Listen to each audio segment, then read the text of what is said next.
Hello दोस्तों, मैं हूं अभिषेक और आप देख रहे हो पोल्ट्री वाला यूट्यूब चैनल। तो दोस्तों, आज के वीडियो में हम बात करने वाले हैं कि वैक्सीन करने के बावजूद भी पोल्ट्री में वायरल का प्रॉब्लम क्यों आता है। काफ़ी सारे कमेंट्स मैंने देखे हुए हैं, साथ ही साथ एक दो महीने में काफ़ी ज़्यादा सिनेरियोज मैंने ऐसे देखे हुए हैं जो पोल्ट्री फार्मर ने उनके फार्म पर वैक्सीन करने के बावजूद भी उनके फार्म पर रानीखेत या फिर गम्बोरो जैसे डिसीज़ का प्रॉब्लम हुआ।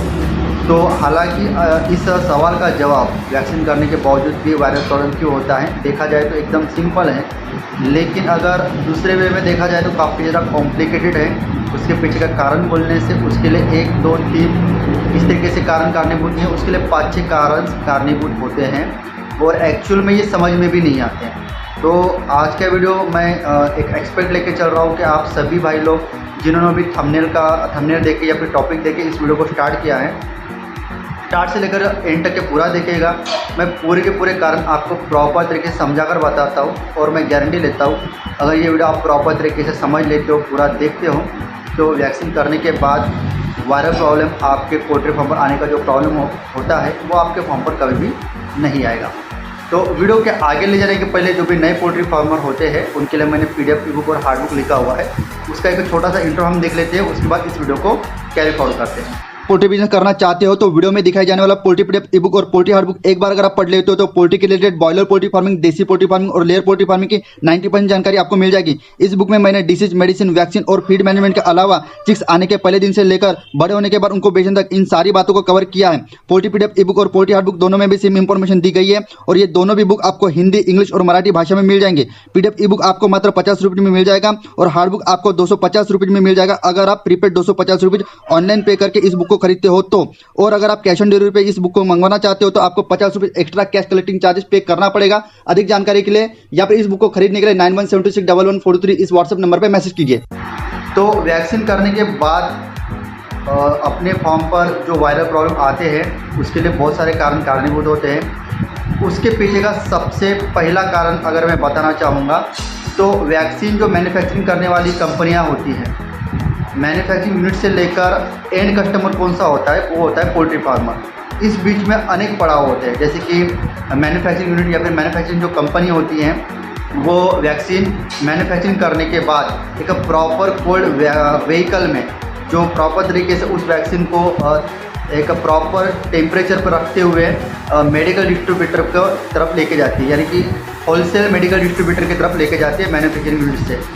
उसके बाद वो होलसेल मैन्युफैक्चरिंग डिस्ट्रीब्यूटर नॉर्मल एक छोटे मोटे जो मेडिकल होते हैं उनको वो सप्लाई करता है वैक्सीन, और जो मेडिकल वाले लोग होते हैं वो फर्दर कैरी फॉरवर्ड करते हैं उस वैक्सीन को, एक तो फार्मर को करते हैं या फिर जो चिक्स सेलिंग करते हैं, फीड सेलिंग करते हैं, बर्तन सेलिंग करते हैं, इनको करते हैं। क्योंकि ज़्यादातर जो पोल्ट्री फार्मर्स होते हैं बर्तन बेचने वाले, चिक्स बेचने वाले, फीड बेचने वाले मुर्गियों का, इनके तरफ से ही वैक्सीन लेना प्रीफर करते हैं। तो कहने का मतलब मैन्युफैक्चरिंग यूनिट से लेकर एंड कस्टमर जो हमारे पोल्ट्री फार्म होते हैं इनके यहाँ तक के, इनके पास तक के वो वैक्सीन आने तक के 3 से लेकर 4 पड़ाव होते हैं। इस पड़ाव में कहीं पर भी अगर वैक्सीन प्रॉपर टेम्परेचर में रखने में या फिर मेंटेन करने में चूक-भूल होती है, चाहे फिर वो होलसेल मेडिकल डिस्ट्रीब्यूटर हो, रिटेल मेडिकल डिस्ट्रीब्यूटर हो या फिर फीड सेलिंग करने वाले कोई पर्सन हो या फिर पर्सनल पोल्ट्री फार्मर हो, तो ऐसे में वो जो वैक्सीन होती है वो न्यूट्रल हो जाती है। वैक्सीन को एक तरीके से देखा जाए तो 3 डिग्री से लेकर 8 डिग्री के कांस्टेंट ठंडे टेम्परेचर पर रखना होता है।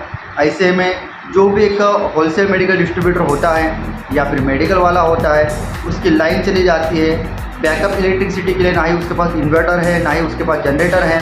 ऐसे में क्या होता है कि लाइन कट होने के बाद फ्रिज का टेम्परेचर धीरे धीरे बढ़ना शुरू हो जाता है और एंड टू एंड आपकी जो वैक्सीन होती है फ्रिज का टेम्परेचर बढ़ने के वजह से 8 डिग्री सेल्सियस के ऊपर उसका टेम्परेचर जाने की वजह से एक तो डेड हो जाती है, ख़राब हो जाती है, न्यूट्रल हो जाती है। और यही वैक्सीन जब पोल्ट्री फार्मर को बेचने के बाद पोल्ट्री फार्मर उस वैक्सीन का इस्तेमाल एज अ वैक्सीन करके अपने पोल्ट्री फार्म पर करता है तो 101% उसको उसका असर नहीं मिलता और वैक्सीन कराने के बावजूद भी पोल्ट्री फार्मर के फार्म पर वायरल डिसीजेस आते हैं।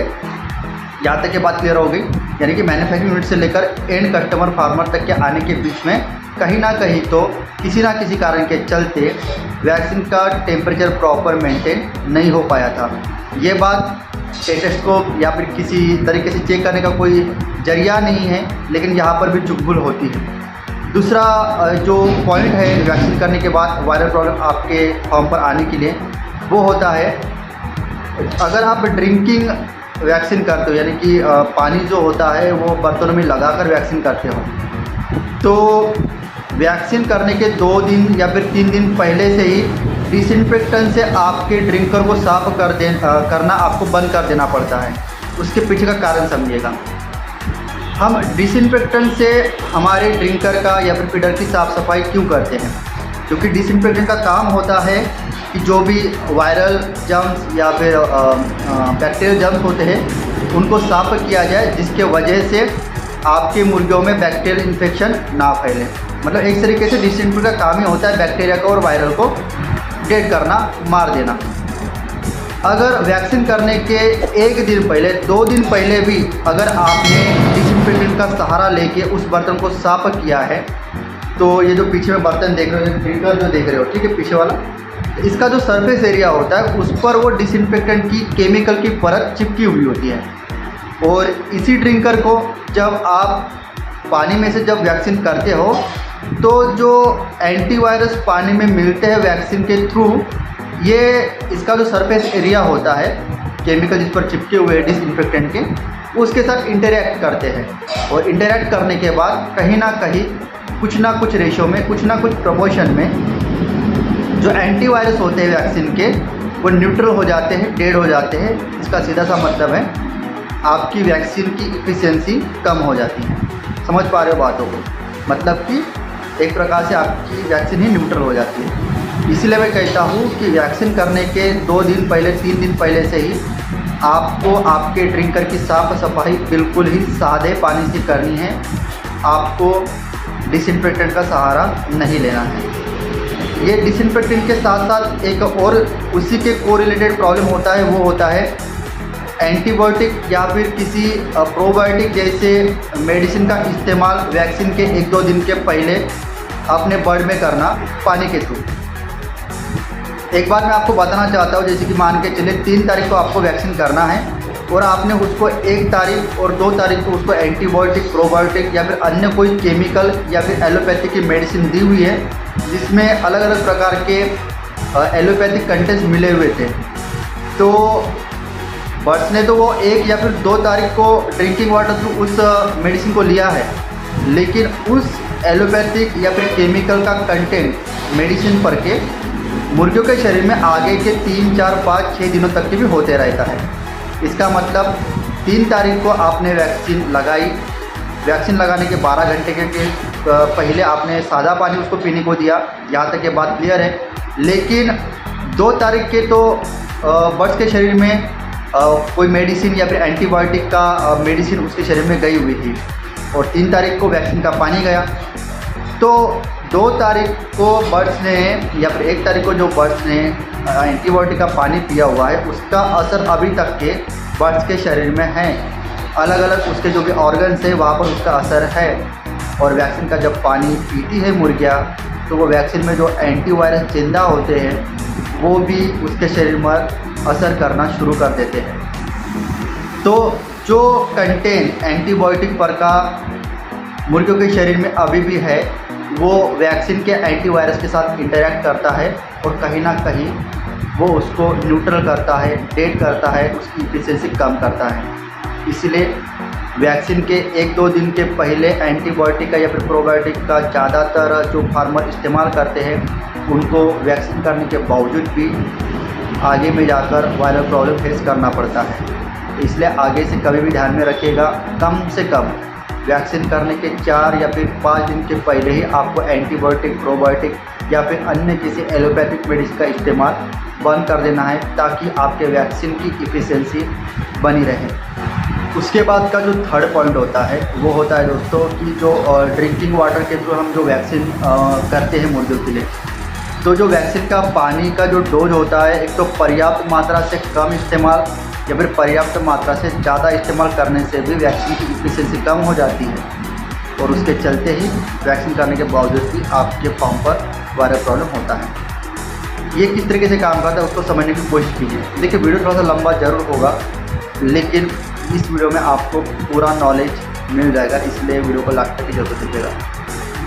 मान के चलिए जस्ट फॉर एग्जाम्पल आपकी 1000 मुर्गियों की बैच हैं, ठंडियों का मौसम चल रहा है, ऐसे में 10 लीटर पानी अगर आप 1000 मुर्गियों के वैक्सीन के लिए इस्तेमाल करते हो तो मोर देन इनफ है, अगर आपकी मुर्गियाँ 700-800 ग्राम वजन की होती है तो। लेकिन उसके लिए भी डिपेंड करता है कि आपने पीने का पानी कितने देर तक के उठा के रखा है, क्योंकि जितने ज़्यादा देर तक के आप पीने का पानी उठा कर रखोगे उतने जल्दी वैक्सीन का पानी मुर्गियाँ कम टाइम में पिएगी। अगर आपने पीने का पानी कम देर तक के उठा के रखा है जिसके चलते मुर्गियों को प्यास कम लगी है, और अगर आपने वैक्सीन का पानी कम भी उनको लगाया हुआ है लेकिन 3-4 घंटा होने के बावजूद भी, या फिर वैक्सीन का पानी 3-4 घंटा पीने को देने के बावजूद भी वैक्सीन को लगाया हुआ पानी मुर्गियाँ नहीं पीती हैं। तो कहने का मतलब ये है कि सीज़न को देखते हुए 1 घंटा, 2 घंटा, 3 घंटा कितने देर के लिए पानी उठाना है, मुर्गियों को पानी से वंचित रखना है ताकि उनको प्यास लग जाए, ये डिपेंड करता है, सीज़न टू सीज़न वेरी करता है। यहाँ तक ये बात क्लियर होगी। सीज़न कोई भी हो, आप मुर्गियों का पानी उठाइए, सीज़न को देखते हुए लगाया हुआ पानी विदिन 1 घंटे के भीतर सभी मुर्गियाँ पानी पीनी चाहिए। पर्याप्त मात्रा से कम पानी लगाओगे तो 30-40% मुर्गियों को वैक्सीन का पानी मिलेगा ही नहीं। सीधी सी बात है, वैक्सीन उस मुर्गियों को मिलेगा नहीं तो आगे जाकर उनको वायरल प्रॉब्लम होगा। पर्याप्त मात्रा से आपने ज़्यादा वैक्सीन का पानी लगाया हुआ है, उनको 10 लीटर पानी की ज़रूरत थी, आपने 30 लीटर लगा दिया है। वैक्सीन जो भी उस पर एंटीवायरस होते हैं वो तो 30-40 लीटर पूरे पानी में मिल गया है, लेकिन आपकी मुर्गियों ने 1 घंटे के भीतर में सिर्फ 10 लीटर पानी पिया, 30 लीटर पानी वो धीरे धीरे 3-4 घंटे में पी रहे हैं। वक्त के साथ वैक्सीन के पानी का टेम्परेचर बढ़ते जाता है, जिसके चलते उसमें मौजूद जो एंटीवायरस होते हैं वैक्सीन के वो मरना शुरू हो जाते हैं। इसकी वजह से आपकी इफिशिएंसी कम होती है। यहाँ तक की बात क्लियर होगी। इसी के लिए मैं बोल रहा हूँ कि ज़रूरत से कम पानी का इस्तेमाल करना और ज़रूरत से ज़्यादा पानी इस्तेमाल करना वैक्सीन करते समय, ये भी वैक्सीन की इफिशिएंसी को कम करता है और वैक्सीन करने के बावजूद भी वायरल प्रॉब्लम आपके फॉर्म पर आने के लिए कारणीभूत होता है। उसके बाद अगर मैं नेक्स्ट पॉइंट की अगर बात करूँ तो बहुत ही सिंपल है, लेकिन इसमें भी हमारी तरफ से गलतियाँ होती हैं। नए पोल्ट्री फार्मर क्या करते हैं, फ्रिज में वैक्सीन रखना है करके, वैक्सीन काफ़ी ज़्यादा ठंडी रहेगी करके उसको फ्रिज के फ्रीजर में डाल देते हैं। फ्रीजर का जो टेम्परेचर होता है वो लगभग 0 डिग्री से लेकर -1, -2, -3, -5 डिग्री तक के होता है।